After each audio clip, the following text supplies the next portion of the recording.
नमस्कार दोस्तों, आप सभी का स्वागत है रूह को कपा देने वाली भूतिया कहानी में। आज की जो भूतिया कहानी है यह रामपुर की सच्ची घटित कहानी है।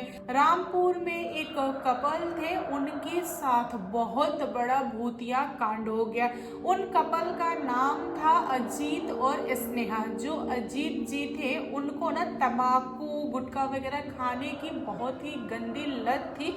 उनकी वाइफ हमेशा उनको समझाती थी कम खाया करो, यह सब सेहत के लिए अच्छा नहीं है, लेकिन वे मानते नहीं थे।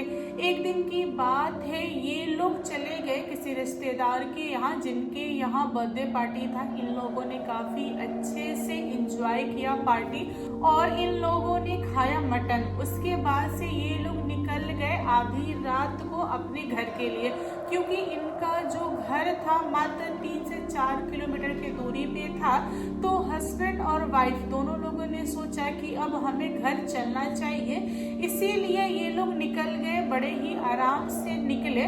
थोड़े देर बाइक चलाने के बाद से अजीत जी को ऐसा लगा कि उनको गुटखा खाने की जरूरत है, तो उन्होंने अपनी गाड़ी को एक जगह पे लगाया और गुटखा खाना स्टार्ट कर दिया। गुटखा को फाड़ा, मुंह में रखा, उसके बाद ये बाइक स्टार्ट किए और थोड़े ही आगे बढ़े थे कि अचानक से दोनों पति पत्नी बाइक से फेंका गए, यानी कि नीचे गिर गए। अजीत जी कैसो कैसो उठे, उसके बाद उन्होंने बाइक को उठाया और अपनी वाइफ को उठाया और बोला कि तुम ठीक हो। वाइफ ने बोला कि हाँ ठीक है। और वहां पर दूर दूर तक कोई भी दिखाई नहीं दे रहा था जो उनकी मदद करे। इन लोगों को थोड़ी मोड़ी चोट आई थी, फिर भी ये लोग सही थे, मतलब बाइक को दोबारा स्टार्ट करके ये लोग घर आ सकते थे, मतलब ऐसी सिचुएशन थी। इन लोगों ने दोबारा बाइक को स्टार्ट किया। उसके बाद ये लोग फिर से आगे बढ़ने की कोशिश की है, लेकिन ये लोग आगे बढ़ नहीं पा रहे थे। वहीं पे बार बार ये लोग गिर जा रहे थे। यहाँ पर स्नेहा लगी चिल्लाने और बोलने लगी कि कौन है, क्यों हमारे साथ ये सारा खेल कर रहा है, हमें आगे क्यों नहीं जाने दे रहा है। मुझे पता है कोई तो हमें परेशान कर रहा है, जो भी हमें परेशान कर रहा है वह हमारे सामने आए, हम किसी से डरते नहीं हैं। मतलब स्नेहा को लगा कि कोई चोर चक्के वगैरह हैं, जो लोग होते हैं ना कि रास्ते में कोई खेल कर देते हैं, बाइक वालों को रोक लेते हैं, उनसे पैसा ऐंठते हैं, ज्वेलरी ऐंठते हैं।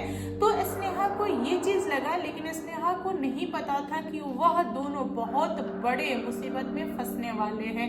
ये दोनों काफी समय से चिल्ला रहे थे, लेकिन कोई भी सामने नहीं आ रहा था, इसीलिए अजीत ने गाली देना स्टार्ट कर दिया। बहुत भयानक भयानक गाली देने लगा। तभी अजीत को झटका लगा, उसकी जो बॉडी थी ना वह कपकपा गई।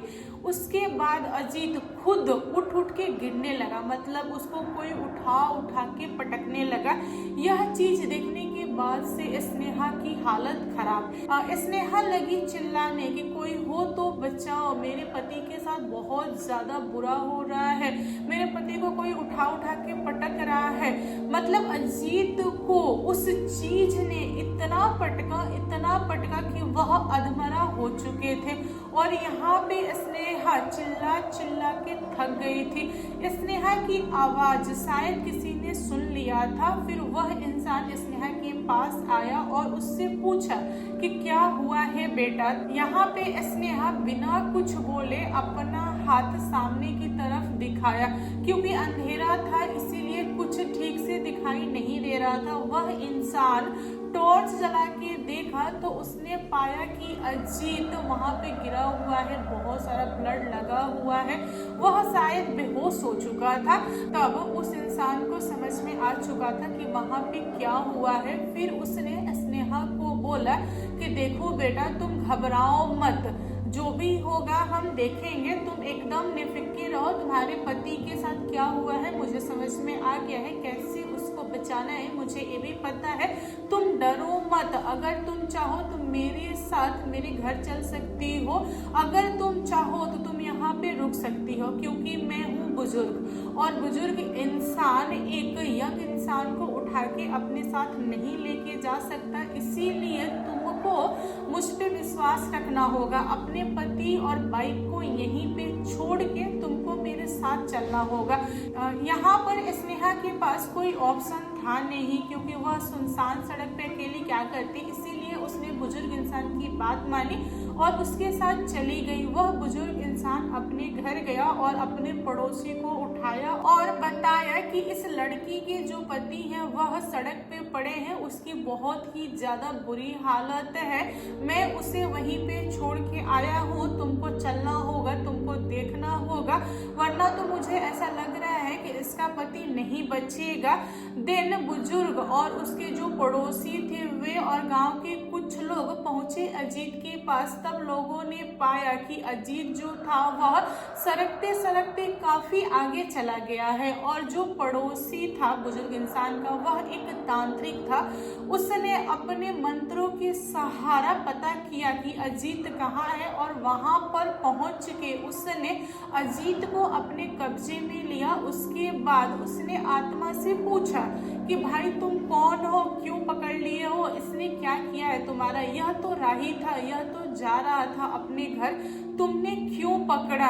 तब उस आत्मा ने जवाब दिया तांत्रिक को कि देखो तांत्रिक भाई, यह जा रहा था अपने घर, मुझे कोई प्रॉब्लम नहीं, यह रुका मेरे स्थान पे, वहां पे इसने गुटखा खाया लेकिन मुझे गुटखा नहीं दिया, मैंने इसको हिंट दिया फिर भी इसने गुटखा मुझे नहीं दिया, यह सारा का सारा गुटखा अकेले खा गया, इसकी वजह से मुझे गुस्सा आया, इसीलिए मैंने इसको पकड़ लिया। तब तांत्रिक ने आत्मा को बोला कि तुम ऐसे कैसे पकड़ सकते हो, यह इंसान शुद्ध है और इंसान की मर्जी है, अगर तुमको देना चाहे अपना शेयर तो तुमको दे सकता है, अगर ना देना चाहे फिर भी तुम नहीं पकड़ सकते हो, क्योंकि इंसान जो होते हैं वह शुद्ध होते हैं, अशुद्ध इंसान को आत्माएं पकड़ती हैं, शुद्ध इंसान को आत्माएं नहीं पकड़ती हैं, तुमने क्यों पकड़ लिया।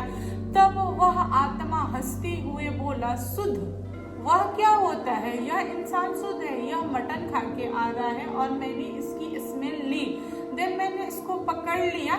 यहाँ पर अजीत जो था वह अशुद्ध था, क्योंकि उसने ना नॉनवेज खाया हुआ था, इसी के वजह से आत्मा उसके ऊपर अटैक बोल दिया और आत्मा को अजीत ने बहुत ज्यादा गाली वगैरह दिया था, इसीलिए आत्मा बहुत गुस्से में था, उसने उठा के पटका और आत्मा की इच्छा थी अजीत को मार देने की, लेकिन समय रहते हुए तांत्रिक ने अजीत को बचा लिया।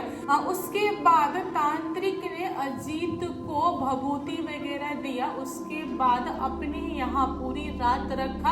अगले सुबह जब अजीत नॉर्मल हुआ फिर वह अपने घर लौटा अपनी वाइफ के साथ। उस दिन के बाद से पति और पत्नी दोनों लोग उस चीज को कभी भी भूल नहीं पाए और उन लोगों ने ठान लिया कि फ्यूचर में कभी भी कितनों भी इम्पोर्टेंट काम क्यों ना हो, रात में वे लोग कहीं भी नहीं निकलेंगे और ना ही किसी अनजान स्थान पे रुक के मतलब कुछ खैनी गुटखा दारू वगैरह लेंगे, ना ही टॉयलेट वगैरह करेंगे, क्योंकि जो निगेटिव एनर्जी होती है वह बहुत ही जल्द इन चीजों से खींची चली आती है। तो दोस्तों आप लोग बताओ आज की भूतिया कहानी कैसी लगी। आई नो आज की जो स्टोरी है बहुत ही छोटी है, क्योंकि मेरी तबीयत उतनी अच्छी है नहीं, तो मैंने सोचा कि मैंने प्रॉमिस किया था कल, इसकी वजह से मुझे आज स्टोरी डालना चाहिए, इसलिए मैं यह स्टोरी लेके आई हूँ। आई नो मैं थोड़ी सी लेट हूँ, बट मैं प्रॉमिस करती हूँ कि धीरे धीरे टाइम से हो जाऊंगी।